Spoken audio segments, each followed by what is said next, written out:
Halo, selamat malam semua sahabat TML yang sudah bergabung. Terima kasih ya sudah bergabung.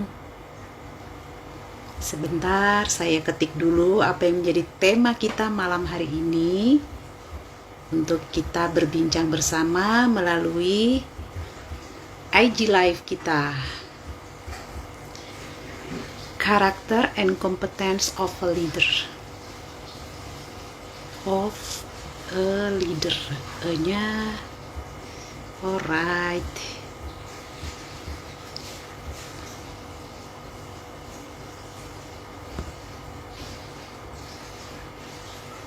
Wah, belum sempat saya pin ya. Oke. Halo, selamat malam semuanya. Selamat malam Pak Mus, selamat malam Bapak dan Ibu sahabat TML yang sudah bergabung di IG Live kita malam hari ini. Terima kasih untuk supportnya, untuk kesetiaannya tetap hadir. Mari kita terus dukung, terus hadir di acara IG Live kita supaya ini menjadi berkah, juga menjadi solusi untuk negeri kita tercinta ini, apapun yang kita lakukan bersama. Baik, saya akan menyapa dengan sapaan khas kita bersama.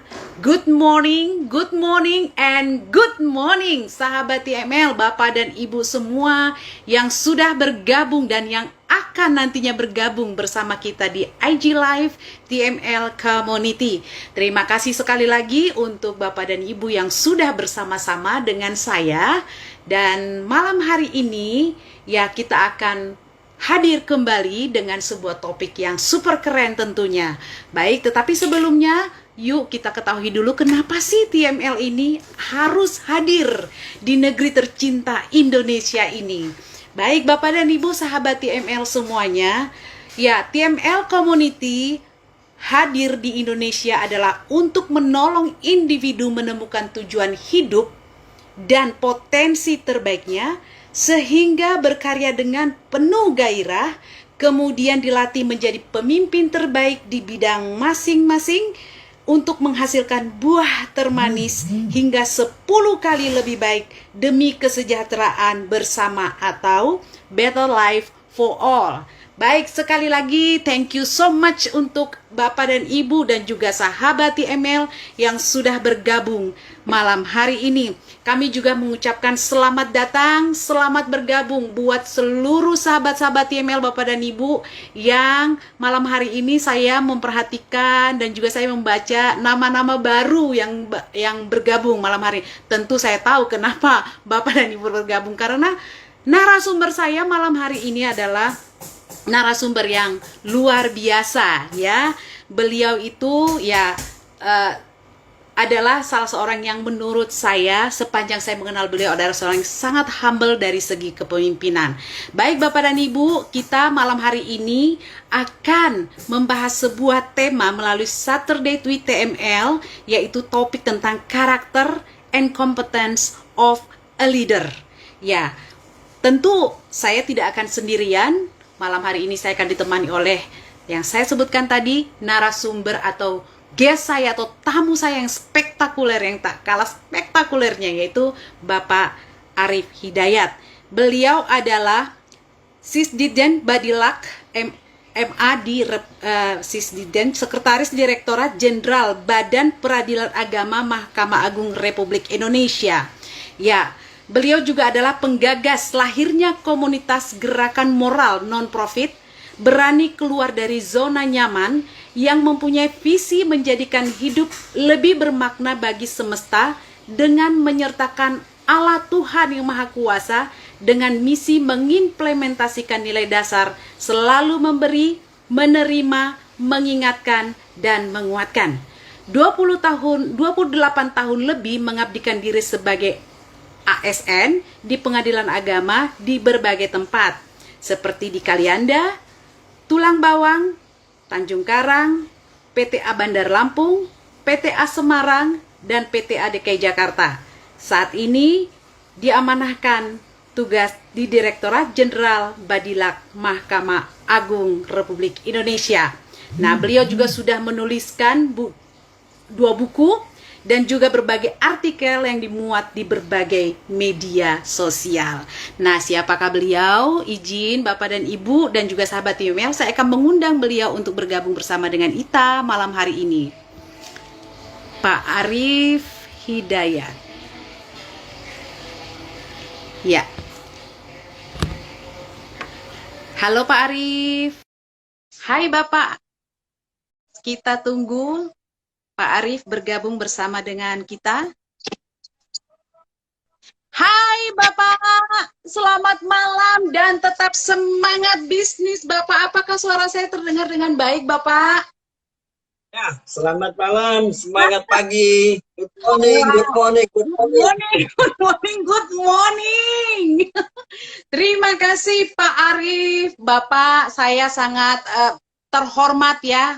Bapak bersedia menjadi narasumber saya malam hari ini. Kita akan membicarakan sebuah tema yang tentunya ya semua orang itu membutuhkan. Siapapun itu membutuhkan. Yaitu karakter and competence of a leader. Begitu ya Pak ya? Baik. Pak Arif, saya tadi sudah menyapa-nyapa nih sahabat TML yang sudah hadir bersama-sama dengan kita malam hari ini. Silakan Bapak, kalau mau disapa-sapa dulu beberapa sahabat TML yang sudah hadir untuk berdiskusi dan juga untuk menikmati pengalaman hidup seorang Pak Arif Hidayat dari segi kepemimpinan tentunya. Silakan Bapak. Terima kasih Bu Kepala Sekolah. Untuk diketahui Bu Elis ini Bu Kepala Sekolah. Jadi Saya juga siapa? Pak Eloy udah masuk. Oh Semangat, iya, Pak hai Pak. Ya. Kemudian ada teman-teman kita, ada Bang Yos, kemudian ada Dr. Sugiri, ada Bu Saripah Aini, ada Cak Mustafa, CTMS, PPM muridnya yang Bu keren. Pak Mus. Mustafa ini muridnya Bu Elis dan lain-lain. Ya, tetap Begitu semangat ya, pagi. Baik. Bapak, tadi saya sudah sampaikan kalau dari segi kepemimpinan Pak Arif adalah salah satu contoh dari banyak contoh di negeri ini. Nah, tentunya ini Bapak kan ada banyak hal yang ingin kita tahu terkait dengan kisah gitu ya, cerita Bapak. Untuk itu Pak Arif, izin mohon Bapak ceritakan secara singkat perjalanan karir Bapak dari awal sampai pada posisi saat ini Pak, menjadi Sesditjen di Badilak MARI, begitu Pak. Silakan Bapak Arif. Iya, saya adalah orang biasa Bu Elis sebenarnya. Sama-sama kebanyakan orang lah, nggak terlalu Iya, spesial. Oke. Ya. Tapi ya itu tadi, 28 tahun saya berkarir di pegawai negeri. Kebetulan saya diuntungkan. Artinya gini, 93 saya masuk PNS itu langsung megang jabatan Bu Elis. Kan luar biasa ini. Gitu ya Pak? Jadi begitu masuk. Iya, begitu masuk. Karena apa? Karena saya diuntungkan oleh kondisi saat itu. Masuk sebagai sarjana, kebetulan di kantor yang saya tempatin itu SMA semua, kan nggak boleh dalam mekanisme pegawai negeri itu S1 pimpin SMA. Nah, sebenarnya bukan itu ceritanya, tapi saya diuntungkan dengan situasi saat itu. Artinya pertama kali saya merasakan jadi pegawai negeri itu udah pegang jabatan. Gitu ya Pak? Yes Pak. Artinya ini saya yakin dan percaya campur tangan Tuhan juga di situ kan, nggak mungkin gitu kan. Betul Bapak. Nah yang kedua dari 28 tahun ini rasanya sudah 13 kali saya disumpah jadi pegawai negeri itu Bu. Jadi lucky number itu Pak 13. The lucky number gimana? 13 Pak. Nomor keberuntungan itu 13 kali. Silakan Bapak. Jadi pegawai negeri ini setiap jabatan baru itu selalu disumpah. Dan kalau kita cermat, sumpahnya ngeri Bu. Tanggung jawabnya mana Pak? Hah? Ngerinya Ya, di mana? Pertanggung jawabannya sama Tuhan Bu. Yes, setuju Pak, setuju. Nanti kita bedah. Tapi kenapa sih pegawai negeri masih banyak yang dalam tanda kutip? Nah, ya versinya Pak Eloy kan banyak pegawai negeri yang kok hari ini nggak sesuai dengan sumpahnya gitu. Nanti kita bedah lah. Seperti Itu apa? dulu Pak, dulu, sekarang udah berbeda tentunya kan Pak ya. Nah, jadi perjalanan karir saya itu unik sebetulnya. Ya unik Uniknya lah. gimana Pak? Boleh Jadi diceritakan dong Pak? ya, jadi Hmm, saya memang tidak pernah cita-cita jadi pegawai negeri sebetulnya. oke. Ah, Waktu di kampus, waktu kuliah, kita kan termasuk anak nakal ini. oh gitu ya Pak ya. Ini Jadi ada nakal kisahnya positif, juga ya Pak, kisah nakalnya ya. ini Oke. positif. Ini gini, Ah, kalau orang kuliah habis kuliah pulang, saya itu bisa 24 jam. Ya boleh mhm, dibilang aktif kampus lah gitu kan. mhm, Yang mhm. dulu beda kondisinya dengan sekarang. Dulu Oke. ya kalau ada teman-teman saya di sini, Pak Arif tuh tukang demo dulunya gitu loh. Menyuarakan biasalah mahasiswa saat itu kan Ah, sering turun ah, ke jalan segala macam. Jadi, tidak terpikir jadi pegawai negeri. mhm. Akhirnya ya saya yakin ini campur tangan Tuhan yang menuntun saya untuk masuk di dunia ini gitu. Mhm. Seperti itu. Momentumnya di mana, Pak? Tadinya kan tidak terpikir untuk menjadi pegawai negeri. Ya kan ini tentu juga dengan momentum itu juga mempengaruhi kan, maksudnya menjadi bagian dari cerita Bapak sampai pada posisi saat sekarang ini begitu, Pak.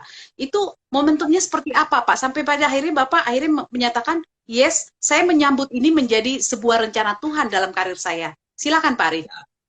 Jadi dulu mahasiswa dulu berbeda dengan hari ini. Oke. Berbeda perjuangannya ya. Kalau dulu Mhm. kan saya boleh dikatakan kalau kita bicara rezim segala macam itu kan yang sering kita Mhm. yang sering kita suarakan. Mhm. Tapi perjuangan ini kok nggak pernah tuntas gitu loh. Oke. Satu-satunya jalan saya harus masuk ke dalamnya gitu loh Bu Elis. Mhm. Yang Oh, membuat saya oke. tertarik. Artinya kalau mau berubah ya dari dalam gitu kan. Sampai Mhm. sekarang sudah Pak Elon lah yang tahu udah berubah atau belum kondisinya. Oke.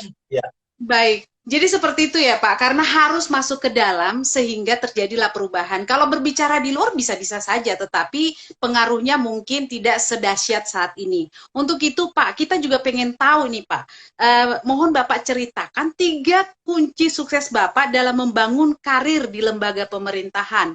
Yang tadi Bapak sampaikan kan untuk mengadakan suatu perubahan, seperti yang sudah Bapak perjuangkan juga, tentu Bapak memiliki kunci suksesnya. Minimal 3 Pak. Silakan Pak Arif. oke. Waduh, saya jadi malu hati nih dengan guru-guru yang hadir di sana ini. Jadi gini, Gitu ya Pak. Ya. saya experience aja sih Bu ya, tidak ada Mhm. teori segala Ya. macam. Jadi pengalaman saya, yang pertama itu saya tidak menjadikan karir sebagai target. Mhm. Artinya gini, saya mau jadi apa, mau jadi apa, mau jadi apa itu nggak pernah terpikir oleh saya.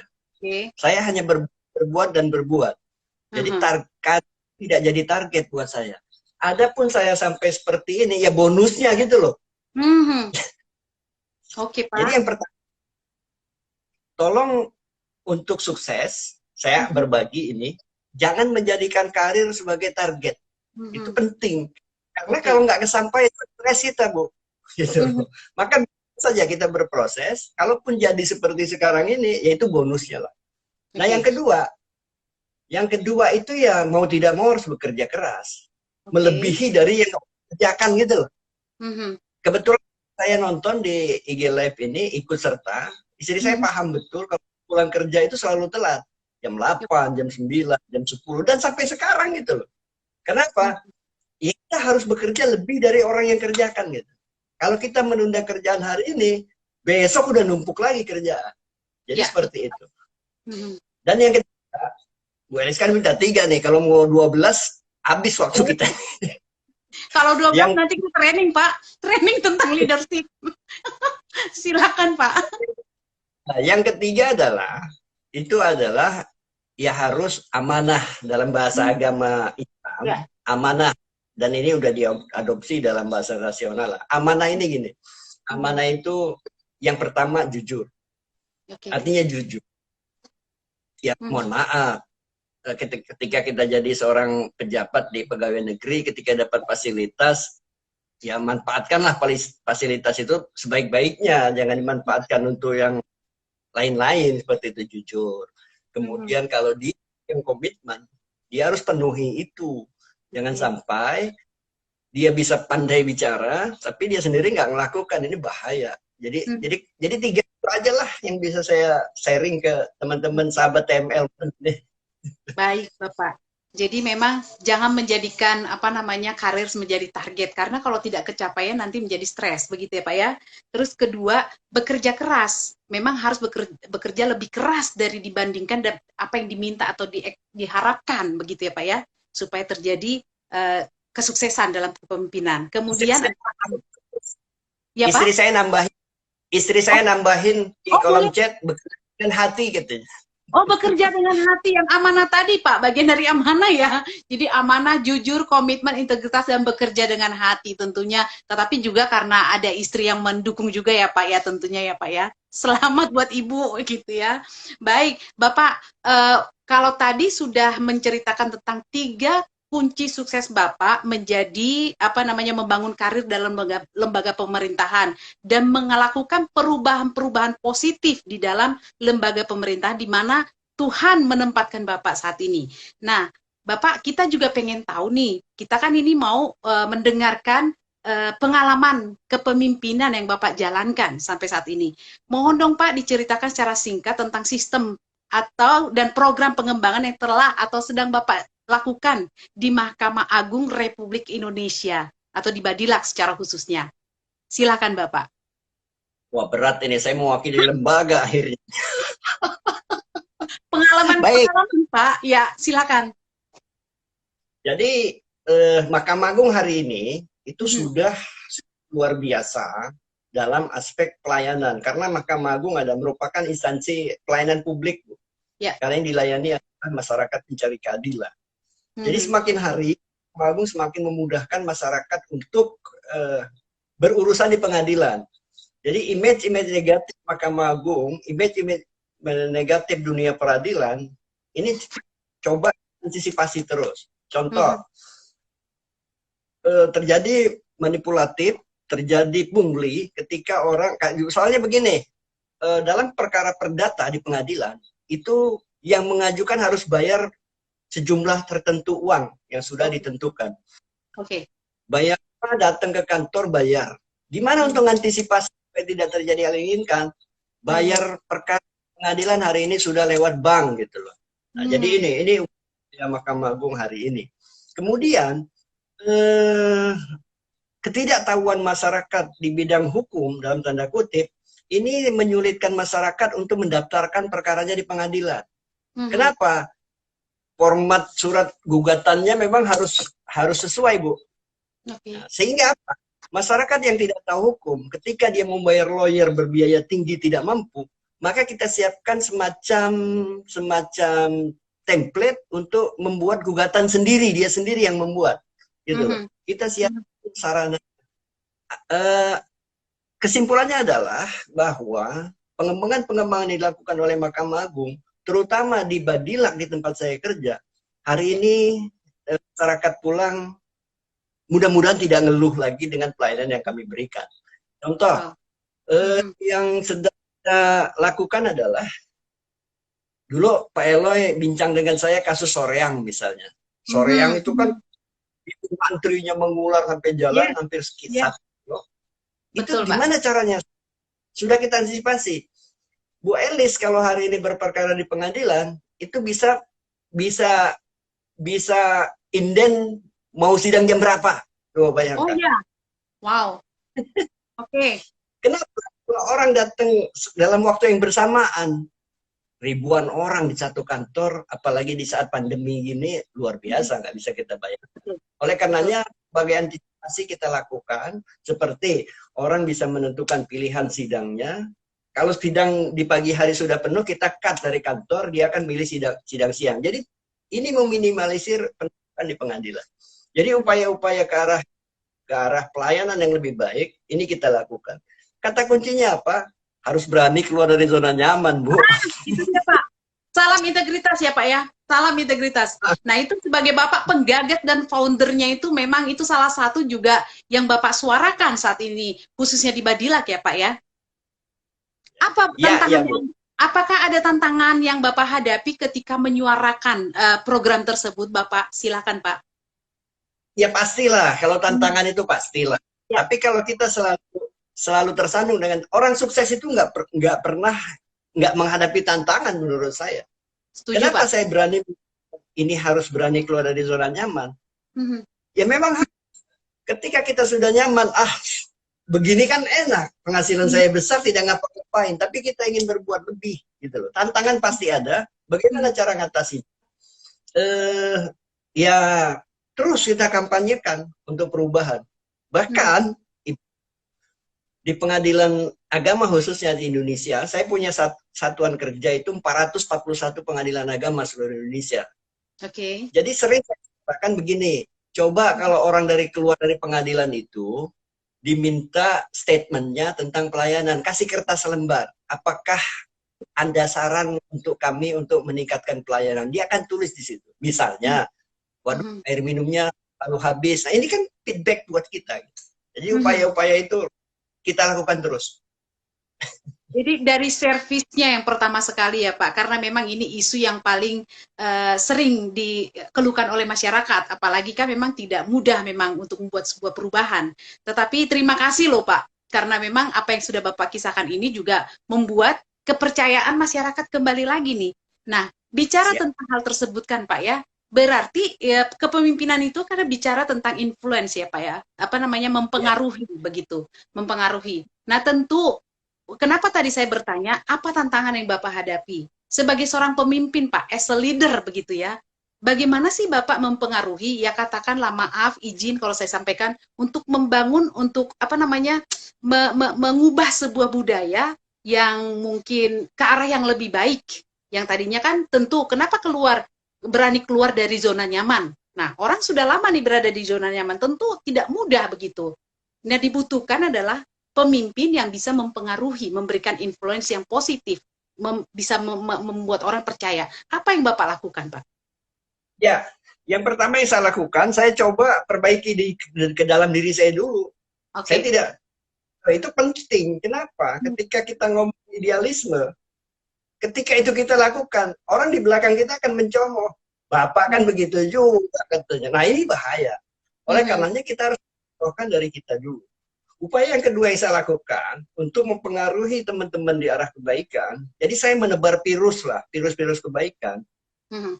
Kalau saya sekarang lagi padat ini, kalau saya lagi sedang aktivitas saya kalau nulis di media sosial, kemudian sehari bisa 3 kali kayak minum obat, Bu, pagi, siang, sore gitu. Ini upaya-upaya untuk itu.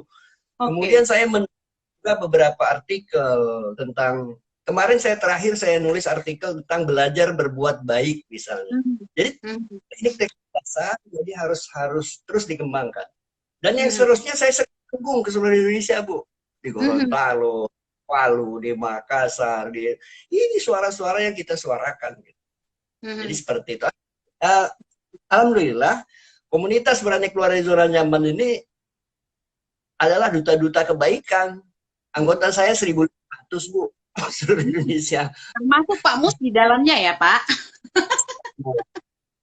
Oke, baik Bapak. Ini memang jadi menjadi catatan buat kita ketika kita memang sebagai seorang pemimpin, Bapak kan tadi menyatakan semua harus diawali dari diri sendiri, kemudian mempraktekkan apa yang mesti harus kita lakukan, sehingga kan mungkin di antara sahabat YML ada mungkin saat ini sedang berhadapan dengan, aduh susah sekali nih ngadapin yang sudah nyaman banget, mengadakan perubahan, itu tentu butuh proses seperti yang Bapak sampaikan tadi ya Pak. Tetapi sangat menarik tadi Bapak sampaikan, memang kesetiaan itu ya Pak, kesetiaan untuk melakukan yang terbaik, bahwa nanti ada hasil A, B, C, dan D, itu adalah menjadi hasilnya. Dan harus dimulai dari diri sendiri. Seperti itu ya Pak, kita untuk bisa mempengaruhi orang-orang di sekitar kita. Jadi kepemimpinan dimulai dari diri sendiri, kemudian dipraktekkan, diimplementasikan, dan melakukan apa yang kita katakan. Seperti itu ya Pak. Kemudian tadi menarik ya Pak, menuliskan gitu ya, menuliskan selain kita memberikan, kan karena memang Bapak kan tidak selalu bisa mendatangi tempat-tempat ya Pak ya, karena terbatas oleh ruang, waktu begitu. Menulis itu juga penting ya Pak ya sebenarnya, untuk buah pemikiran kita diterima oleh seluruh orang-orang di sekitar kita. Thank you so much Pak Arif untuk ini di pertengahan ini sudah sangat luar biasa nih influence ataupun insight-insight yang sudah kita dapat. Baik Bapak, kita sapa dulu ini sahabat-sahabat TML yang sudah bergabung bersama dengan kita. Terima kasih untuk Bapak dan Ibu yang sudah bergabung bersama dengan kami, dan tentu ada banyak sekali yang ingin kita diskusikan bersama-sama. Buat Bapak dan Ibu sahabat TML yang ingin menyampaikan ataupun mendiskusikan, ini kita bicara tentang karakter and competence of a leader, begitu. Bila Bapak dan Ibu ada pengalaman-pengalaman yang ingin ditanyakan kepada, malam ini saya menghadirkan narasumber yang oke banget nih ya, tentu sudah punya pengalaman tentang apa sih, seperti apa karakter menjadi seorang leader, dan seperti apa kompetensi. Nah, silakan Bapak dan Ibu tuliskan di ruang chatnya kita. Jangan kita sia-siakan ini narasumber yang sudah kita datangkan jauh-jauh, untuk boleh berbagi bersama dengan kita, dan juga untuk boleh belajar dari pengalaman beliau selama ini menjadi seorang pemimpin, menjadi seorang pemimpin di sebuah lembaga pemerintahan. Seperti itu. Kita coba lihat-lihat dulu Pak Arif, apakah sudah ada dari sahabat-sahabat kita. Boleh ya Pak, izin Pak, dari sahabat-sahabat yang sudah menyapa-nyapa kita. Ini ada banyak sekali Bapak yang sudah menuliskan pendapat-pendapat mereka, tetapi mohon izin nanti kalau ada yang bisa saya bacakan, ada yang belum. Nah ini Pak Mus nih bertanya nih, izin bertanya Bu Elis, apa rahasiamu? Loh, iki loh Pak, pertanyaannya ini agak sedikit menjauh dari topik kita nih, tapi boleh Pak dijawab secara singkat daripada Pak Mus nih nanti penasaran. Apa rahasia awet muda Pak Ses katanya? Mau dijawab atau bagaimana Pak? Untuk ya berpikir positif lah, positive thinking, dan pekerjaan jangan dijadikan beban. Itu aja resepnya. Oke, itu Pak Mus, ikutin Pak Mus. Oke, kemudian ini ada dari Bu Korika atau Pak Korika Gustian. Mohon maaf kalau saya salah menyebut namanya. Jangan berhenti, beliau berkata begini, jangan berhenti berbuat baik selagi nafas masih di kandung badan. Seperti itu disampaikan. Kemudian ada lagi dari Pak Ardi Dong. Saya Januardi dari Pengadilan Agama Dumai. Salam BKDZN. Berani keluar dari zona nyaman, katanya Pak. Kemudian saya juga hendak menyapa Pak Anis Koirunisa. Itu salam BKDZN dengan 4M. Memulai dari diri sendiri, diimplementasikan dengan mantap. Apa itu Pak 4M, Pak? Ya, jadi ada nilai dasar, ini berlaku universal. Ada 4 nilai tugas kita sebagai manusia yang dihadirkan Tuhan di muka bumi. Yang pertama kita harus beri. Yang pertama kita harus selalu memberi. Pak Elo itu nggak jemu-jemu tiap pagi Senin memberi inspirasi kepada kita. Itu contoh. Tapi ya, orang yang semakin banyak memberi itu pasti banyak mendapat. Gitu. Yang 4M itu adalah kita harus saling menerima. Artinya menerima. Kita jangan anti kritik. Orang mengkritik kita itu justru untuk membangkitkan kita. M yang ketiga adalah kita harus saling mengingatkan. Kenapa? Berinteraksi dengan banyak orang. Ketika ada orang yang yang keluar dari jalur, kewajiban kita untuk mengingatkan dia untuk kembali ke jalan yang benar. Dan M yang terakhir, kita harus saling menguatkan. Kita juga berinteraksi dengan banyak orang. Ketika orang lain ada yang terpuruk, dalam tanda kutip, kita juga punya kewajiban untuk mensupport dia untuk kembali bangkit. Kenapa? Ketika dia bangkit, kita bukan hanya menyelamatkan dia, kita juga menyelamatkan anak istrinya, keluarganya, dan banyak yang kita bisa berbuat. Wow. Luar biasa, Pak. Luar biasa. Jadi demikian tadi 4M-nya ya. Jadi tidak ada rahasia di antara kita. Pak Arif sudah menyatakan apa itu 4M-nya. Ya. Dan kemudian, ya, silakan Pak. Ya. Mudah-mudahan buku saya yang ketiga, ini 2 minggu ke depan, ini kita akan bongkar cara berani keluar dari zona nyaman. Oh, Nanti oke. bisa. Nanti ada bukunya ya, Pak. Sedang proses cetak ya, Pak ya.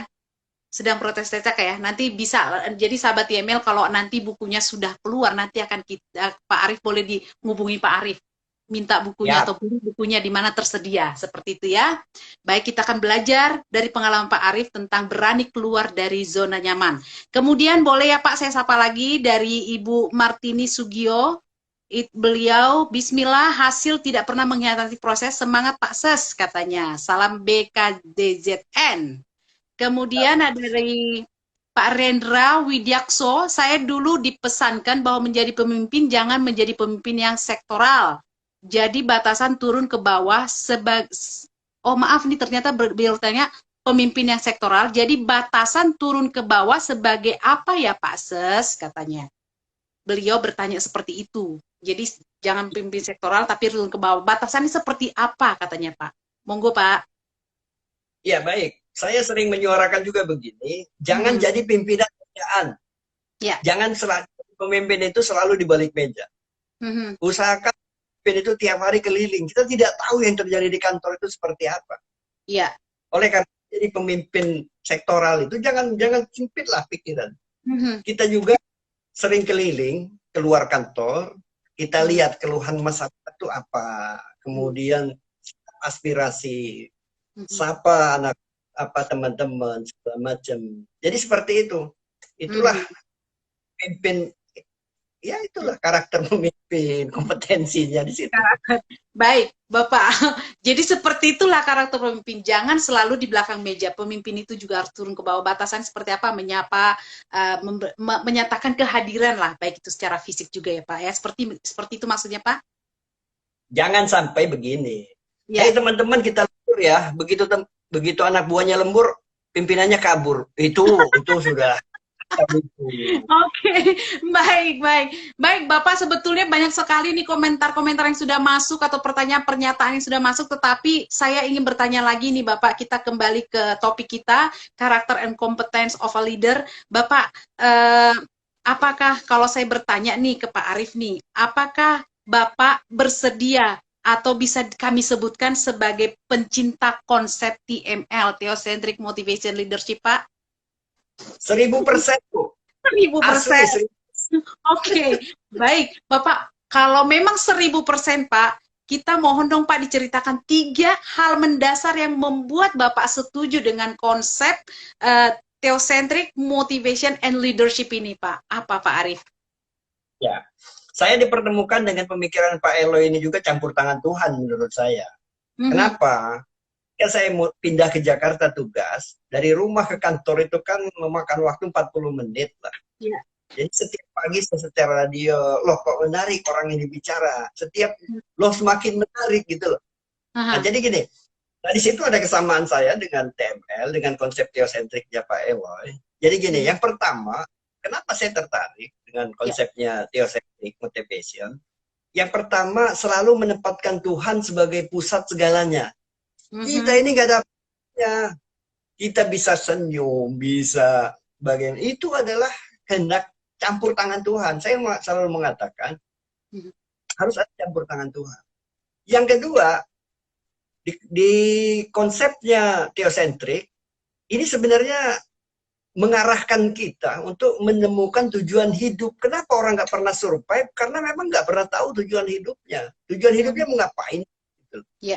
Kalau kita kejar materi, ya langkah banyak orang yang bermateri tidak juga hidupnya masih belum bahagia gitu. Jadi bukan Mhm. itu sebenarnya. Jadi Mhm. TML mengarahkan kita untuk menemukan tujuan hidup kita. Ya. Dan yang ketiga,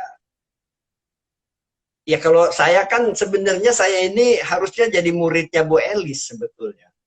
Tapi Wow. karena Oke. kesibukan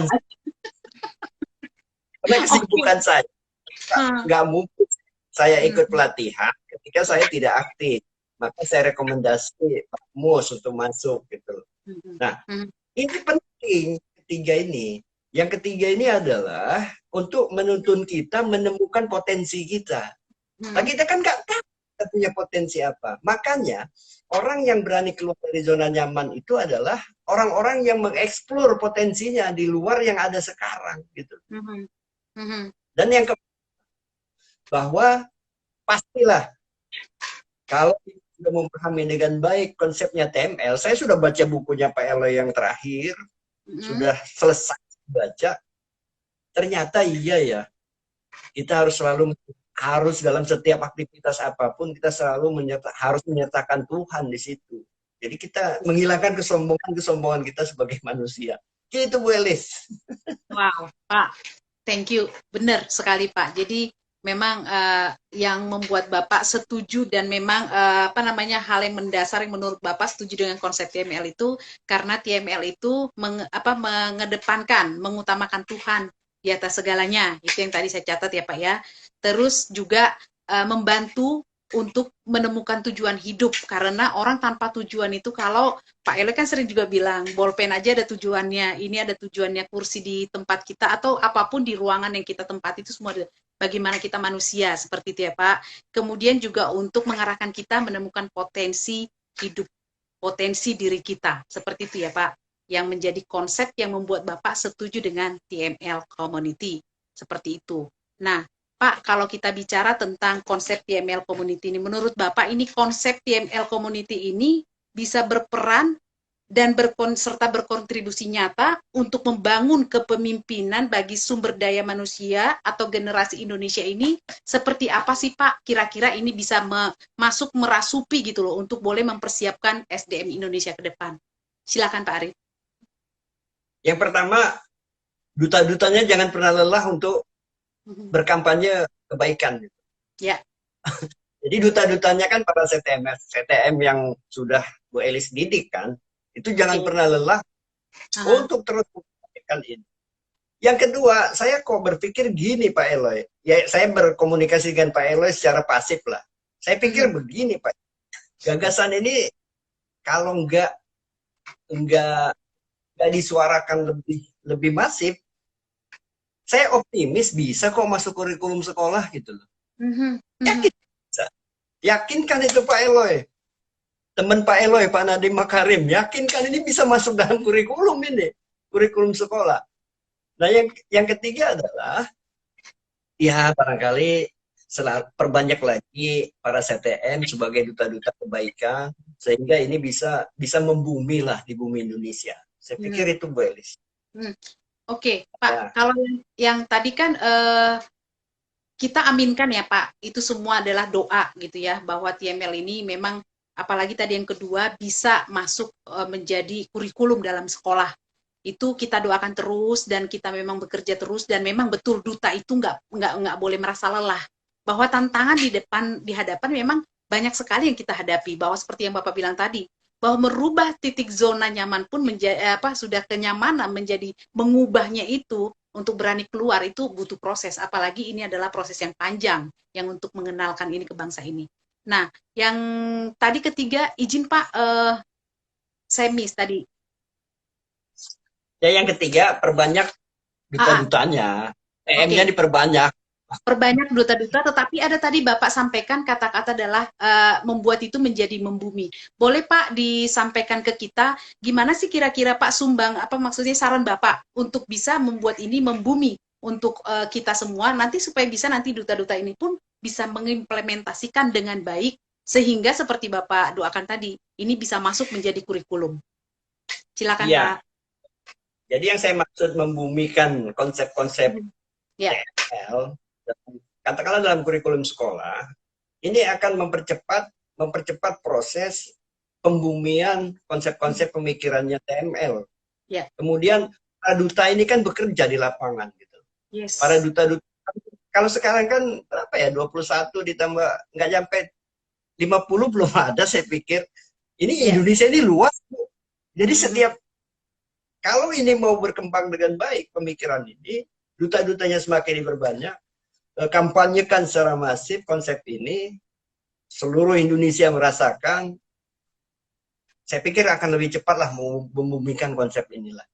Amin. Baik. Kita doakan terus ya Pak, dan terima kasih untuk doanya. Saya terus berterima kasih kepada Bapak karena setiap hal yang baik dikeluarkan adalah menjadi doa buat kita, dan memang kita memperbanyak duta-dutanya. Nah, terkait dengan memperbanyak duta-duta ini Pak, bolehlah saya mengiklan sebentar ya Pak ya, bahwa kita akan mengadakan untuk memperbanyak duta-duta ini. Ayo sahabat TML yang sama seperti Pak Arief, yang setuju dengan konsep Theocentric Motivation and Leadership ini bisa mengubah sumber daya manusia bangsa ini, dan amin, di satu hari nanti, di satu saat nanti, entah itu kapan Tuhan mengizinkan ini bisa masuk menjadi kurikulum, yuk menjadi duta-duta untuk membuat ini masif, pembelajaran ini. Caranya seperti apa? Nah, di bulan September ini, di bulan oh ya, kita akan mengadakan yang namanya Certified Theocentric Motivator. Jadi kita akan mengeluarkan kembali CTM, jadi Certified Theocentric Motivator.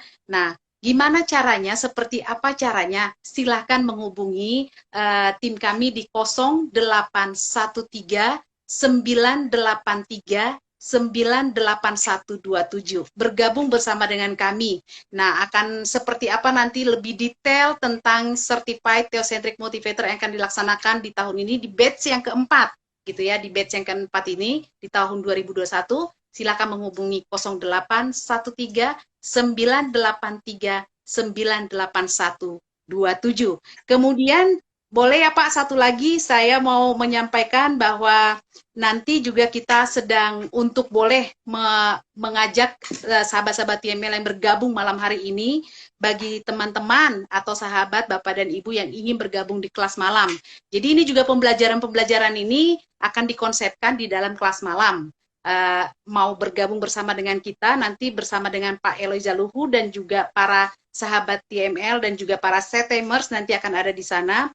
Setiap hari Rabu akan diadakan kelas malam ya, mulainya di bulan Juni, yaitu kalau di hari Rabu di minggu pertama kita akan belajar tentang Theocentric Motivation and Leadership, begitu ya.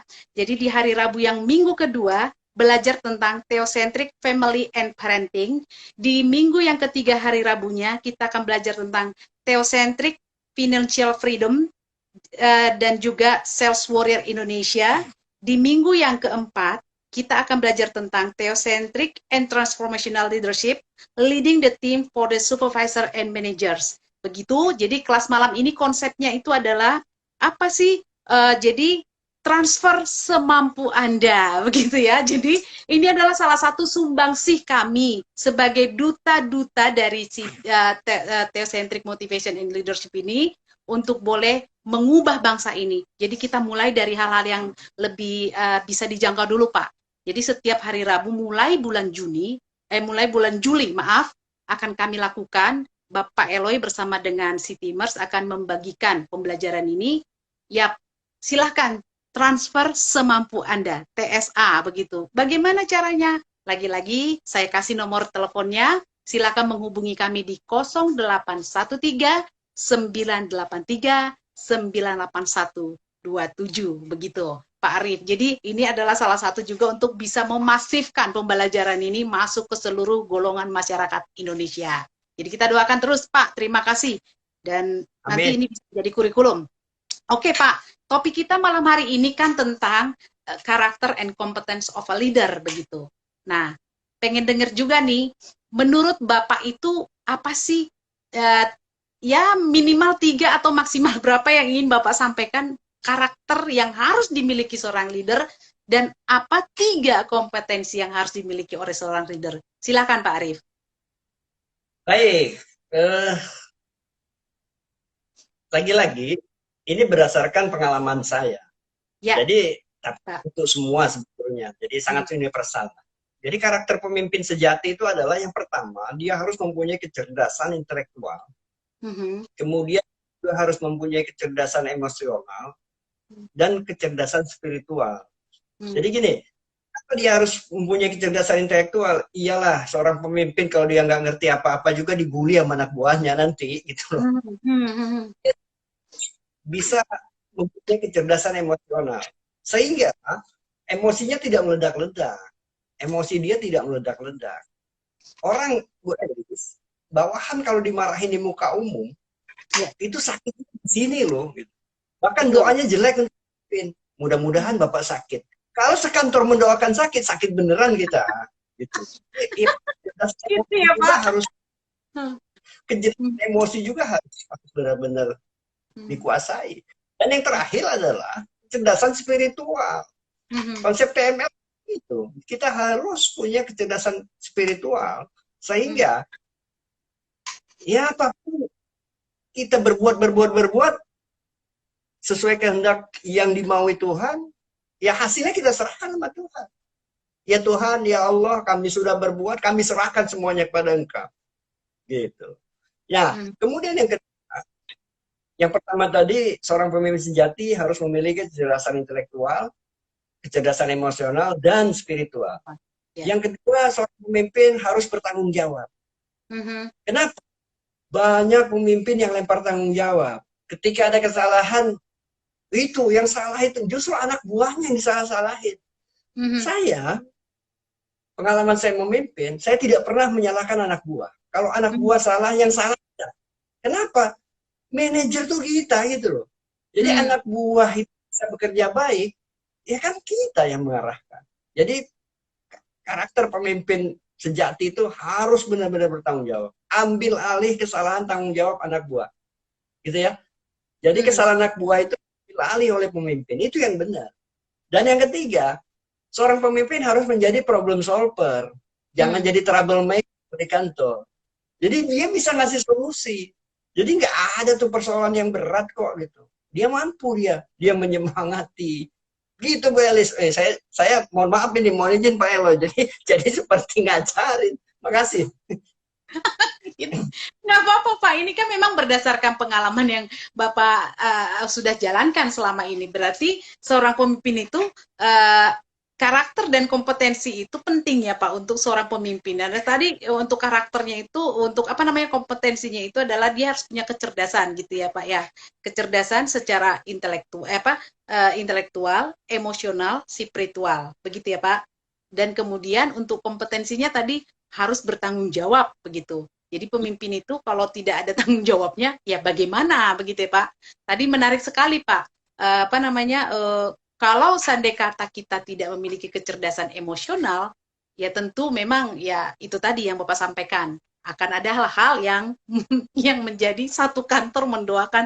Ya saya bisa bayangin Pak, kalau satu kantor mendoakan kita sakit, itu bagaimana gitu ya. Karena omongan satu orang aja doa ya Pak ya. Apalagi kalau omongan satu kantor gitu ya. Baik, jadi sahabat IML sungguh menarik ya pembicaraan kita dengan Pak Arif Hidayat malam hari ini, dan dari apa menjadi pengalaman beliau sudah disampaikan kepada kita, dan bagaimana tadi beliau menyatakan menarik sekali ya Pak ya, maksudnya jangan menjadikan karir itu menjadi pengejaran. Jadi saya jadi teringat dengan yang namanya Pak definisi sukses tentang apa dari theocentric motivation itu sendiri Pak, dengan theocentric begitu ya, bahwa kesuksesan itu adalah kesetiaan untuk melakukan, bahwa ada buahnya itu pun tadi kita udah satu konsep ya Pak, satu ada di stage yang sama begitu. Jadi sahabat YML, dari apa yang sudah perbincangan kita malam hari ini, ada begitu banyak yang sudah disampaikan oleh Pak Arif ya, sangat menarik, dan tentu masih kita kulik-kulik lagi nih tentang kepemimpinan yang telah dijalankan oleh Pak Arif selama ini, dan apa-apa saja yang ada dalam yang akan beliau sampaikan untuk kita, khususnya para sahabat YML ini nanti, untuk modal kita lah untuk menjalani hidup, karena beliau adalah bicara dari pengalaman beliau. Baik Pak Arif, kita sapa lagi dulu sahabat-sahabat yang sudah bergabung bersama dengan kita. Izin ya Pak, saya kembali akan menyapa sahabat-sahabat yang sudah hadir. Boleh loh Pak, kalau mau disapa-sapa juga Pak. Mungkin Bapak mau menyapa secara spesial, secara khusus. Ini sepertinya banyak dari komunitas berani keluar dari zona nyaman yang ada di sini. Terima kasih Bapak dan Ibu yang sudah bergabung bersama dengan kami. Dan sukses terus untuk perjuangan di BKDZN-nya. Begitu ya, amin. Kami juga ingin menyapa Pak Andi Fajar. Halo Bapak, thank you sudah bergabung. Kemudian ini ada juga dari Pak Hojot Marluga, beliau ini juga adalah certified kita. Nah, beliau bertanya, Pak, lembaga penegak hukum saat ini kurang dipercaya masyarakat. apa tantangan di MA untuk menegakkan integritas hakim? Silakan Pak Ya, Arief. baik. Jadi terima kasih Pak siapa tadi? Pak Hojot, Pak. Pak Pak Hojo, ya Hojot. terima kasih. Ya, terima kasih. Tantangannya yaitu, jadi memang soalnya kalau di pengadilan ini repot, Pak. Mhm. Kalau kita semuanya harus suka, yang kalah kan pasti tetap aja nggak suka mau pengadilan kan gitu. Tapi apapun namanya itu kita akan terus memperbaiki. Jadi kita punya nilai dasar, Pak. Di Mahkamah Agung juga punya nilai-nilai utama yang harus diimplementasikan terhadap hakim misalnya. Mhm. Yang pertama adalah kemandirian. Mhm. Hakim itu mandiri, tidak boleh diintervensi oleh apapun. Apalagi oleh lintas lembaga, ada eksekutif, ada legislatif, kita yudikatif. Jadi tidak ada intervensi. Jadi hakim harus mandiri. Dan ini terus selalu ditanamkan. Jadi kode etik hakim itu di situ. Yang kedua adalah integritas. Nah, integritas ini menempatkan Tuhan, integritas. Jadi selalu menyertakan Tuhan, ini integritas. Kemudian kejujuran, kemudian keterbukaan. Jadi beberapa nilai untuk mengkanter ketidakpercayaan terhadap masyarakat, ini memang terus kami upayakan. Prioritasnya adalah kita akan melayani masyarakat dengan sebaik-baiknya secara fisik. Orang datang, ruangannya dingin. Orang datang berasa terlayani. Orang datang disapa, dikasih senyum. Jadi upaya-upaya seperti itu, Pak Ojo. Mhm. Jadi Bukan. bisa dikatakan dari langkah kecil untuk mendatangkan hasil yang besar ya Pak ya. Jadi servis. Karena memang kalau cuman kita sampaikan ada perubahan tentunya dimulai dari langkah kecil. Seperti itu. Terima kasih untuk jawabannya Pak Arief. Kemudian ini ada dari dari Pak Gozi ya, dari PA Kuala Tungkal. Selamat BKDZN, salam sehat dan saling menguatkan. Dari Kuala Tungkal Lampung tentunya ya Pak ya. Jambi, Terus Pak. Kuala Tunggal, Jambi. oh Jambi ya. Oh ya maaf. Oke baik. Terus ada dari Bapak Sugiri Permana, selalu menjadi inspirasi, semoga meresap di bawah kesadaran warga peradilan, semangat selalu. Terus kemudian ada juga dari Pak Muhnusikhin, untuk menjadi leader yang berkarakter kuat, istiqomah dalam memberikan contoh kepada anak buah. Itu seperti yang Bapak ceritakan tadi ya Pak. Bapak mau menanggapi ini Pak? Silakan Pak. Boleh loh Pak. Ya. Nah inilah duta-duta gitu loh. Jadi Giri ini pimpinan pengadilan, Pak Ya. Nasihin ini pimpinan pengadilan, Pak Gozi ini pimpinan pengadilan. Ada tadi Pak Korik Agustian ini pemimpin pengadilan. Bersyukur saya, kampanye yang saya gulirkan ini ditangkap oleh para pemimpin di bawah, di daerah. Sehingga kita nanti dari atas, dari bawah sama. Jangan sampai yang terjadi begini Bu Elis. Yang di atas mati-matian, yang di bawah mati-matiin. Ini nggak cocok. Makanya kita yang di atas kita mati-matian untuk perubahan. Di bawah mati-matiin. Mati-matiin. Oke. Nggak cocok. Enggak lain ya Pak. Iya. Ya saya bersyukur teman-teman di bawah, para pimpinan match gitu loh, mulai match. Jadi para pimpinan juga satu visi. Maka saya sangat, ya jujur saja, saya sangat banyak terpengaruh oleh konsep-konsepnya TML loh dalam gerakan ini. Seperti itu. Baik. Jadi, terima kasih kawan-kawan yang sudah istiqomah itu konsisten Bu. Jadi ya terima kasih kawan-kawan yang sudah konsisten, yang sudah nggak pernah lelah untuk menyuarakan ini. Gitu. Baik. Bapak, ini ada dari Pak Yos nih. Pak Yos, hai Pak Yos. Apa yang harus dilakukan ketika bertemu dengan pemimpin yang ternyata tidak memiliki kemampuan untuk memimpin secara benar? Apa yang harus dilakukan Pak Arief? Ini pertanyaan yang susah dijawab. Begini, mekanisme di pekerjaan itu tidak seperti perusahaan. Kalau di perusahaan gampang, orang yang tidak berkompeten, orang yang tidak gampang berhentiinnya, menggantinya. Tapi kalau di pegawai negeri susah. Orang jadi satu jabatan itu akan susah menurunkannya ketika tidak punya kesalahan. Maka Doa aja Bang Yos, berdoa aja mudah-mudahan cepat pindah atau mudah-mudahan cepat pensiun gitu loh. Gitu ya Pak, gitu ya. Jadi yang membedakan dari kalau kita jadi di pemerintahan dengan itu gitu ya, karena memang kalau di pemerintahan ya seperti Bapak sampaikan tadi, kalau tidak ada kesalahan yang terlalu seperti bagaimana banget, emang nggak bisa jadi didoakan supaya berubah begitu ya Pak, dan kita juga memberikan contoh dan tauladan begitu ya Pak. Tuh Pak Yos, jawaban dari Pak Ses ya. Oke, ini dari Pak Muh Nasikin lagi Pak, selain memiliki kompetensi yang penting menjadi pemimpin merakyat, tapi bukan niat pencitraan diri. Dalam konteks negatif ya, beliau lebih menyampaikan pernyataan begitu. Jadi jangan pencitraan diri seperti itu. Terus ada dari Pak Yudi Pinto, sangat terinspirasi dengan narasumber ini. Ya tentu saya juga benar sekali terinspirasi dengan Pak Ses yang menjadi narasumber saya malam hari ini.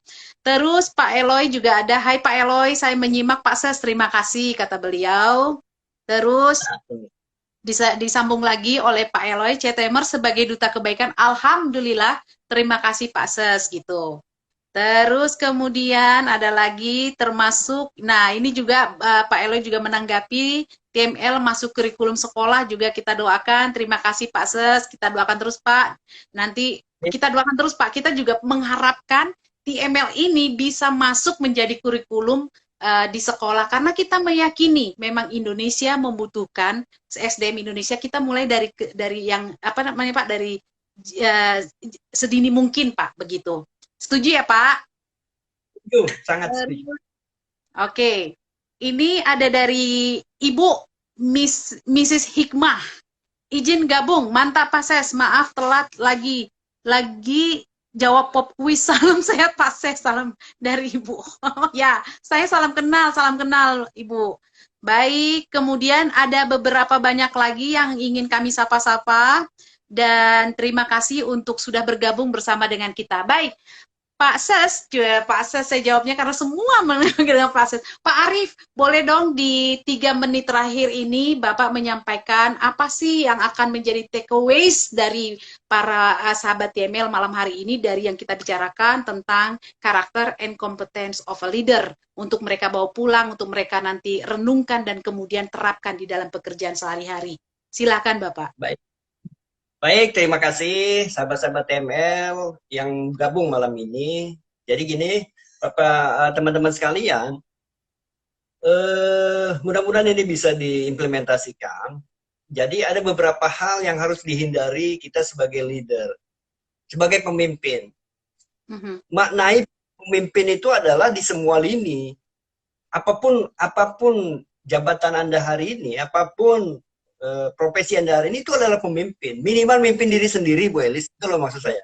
Jadi yang harus dihindari. Pertama, jangan pandai berteori tapi lemah dalam praktek. Ya. Contoh, hey teman-teman, mari kita disiplin. Dia datang jam 10, kira-kira mau disiplinkan orang? Nggak mungkin. Maka jangan pandai berteori tapi lemah dalam praktek. Pandai berteori, pandai berpraktek. Gitu loh. Ya. Yang kedua, memberi perintah tapi tidak menguasai apa yang diperintahkan. Bahaya ini. Jadi seorang pemimpin, dia memberi perintah, tapi dia menguasai yang diperintahkan. Ketika terjadi masalah, dia tempat berkonsultasi. Yang ketiga adalah, ini hal kecil yang sering kita lupakan, Bu Elis. Apa itu, Pak? Minta tolong pada saat kita, lupa minta tolong pada saat kita membutuhkan. Meminta ya. Lupa juga terima kasih setelahnya. Padahal ini hal kecil lah. Dek, tolong ya, kerja. Dek, begitu dia nyerahkan hasilnya, terima kasih, Dek. Wah, itu luar biasa dampaknya. Itu bentuk kuat. Ya. Kemudian, jangan selalu marah-marah. Tadi udah kita singgung. Jangan selalu marah-marah. Doanya jelek. Doanya jelek. Gitu ya, Pak. Wow. Oke. Ini yang penting. Yang terakhir. Keluarga jangan ikut campur dalam urusan pengambilan keputusan di kantor. Karena yang dapat kita, Bu. Yang dapat SK itu adalah kita individu. Jangan sampai ada keluarga, anak, istri ikut-ikut ngatur posisi jabatan orang. Wah, bahaya ini, bahaya. Ini hancur negara ini. Jadi biarlah, biarlah dengan timnya yang sudah sudah tim solid, jangan dicampuri keluarga. So, Pah titip Pah dimutasi ke sini, Pah titip, itu nggak benar, nggak benar. Jadi beberapa hal itu yang bisa terjadi, mudah-mudahan menginspirasi Indonesia, dan Indonesia akan lebih baik. Kita sama-sama berjuang. Baik, terima kasih Pak Arief, luar biasa sharing kita malam hari ini. Baik, di penghujung acara kita ini, saya mengundang sahabat TML yang ingin ikut bincang santai bersama Pak Eloy Jaluhu hari Minggu besok, tanggal 20 Juni 2021, di pukul 14 sampai 17 waktu Indonesia Barat melalui Zoom, begitu ya.